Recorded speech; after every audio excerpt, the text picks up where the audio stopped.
সকাল সকাল ঘুম থেকে উঠেই চলে আসলাম আপনাদের সাথে একটা ভিডিও শেয়ার করতে। তো আজকে বাসায় অনেক মেহমান ছিল, তাই বাহির থেকে নাস্তা নিয়ে আসছে।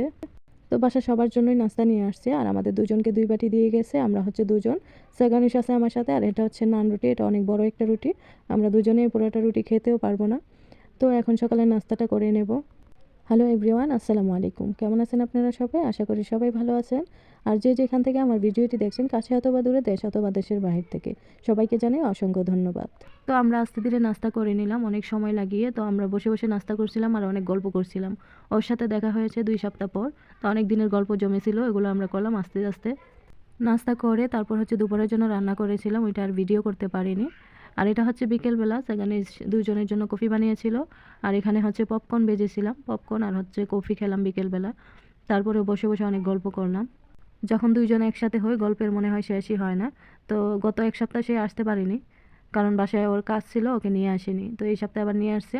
তো এই সপ্তাহে ওই আসছে আমাদের বাসায় বুধবারে। তো শুক্রবার পর্যন্ত থাকবে, শুক্রবার দিন রাতের বেলায় চলে যাবে। তার জন্য সে অনেক খুশি, কারণ আমার সাথে থাকতে পারবে 2-3 দিন। তো আমরা পপকর্ন ভাজা খেয়েছিলাম, খাওয়ার পর আবারও ভেজে নিলাম অনেকগুলো পপকর্ন, কারণ বাসায় অনেক মানুষ ছিল। তো সবার হয়নি, তাই আবারও ভেজে নিচ্ছিলাম।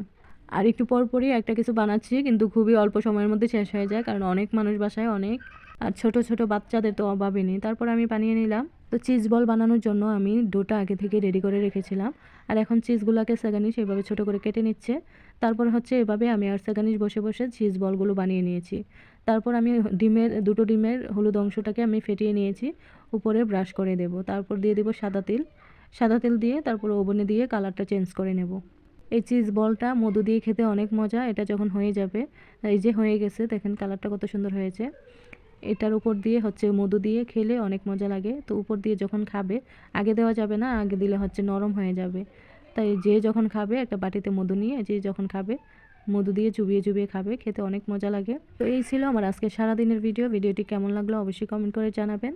আর এখন আপনাদের কাছ থেকে বিদায় নিতে হবে। সবাই ভালো থাকবেন, সুস্থ থাকবেন। আল্লাহ।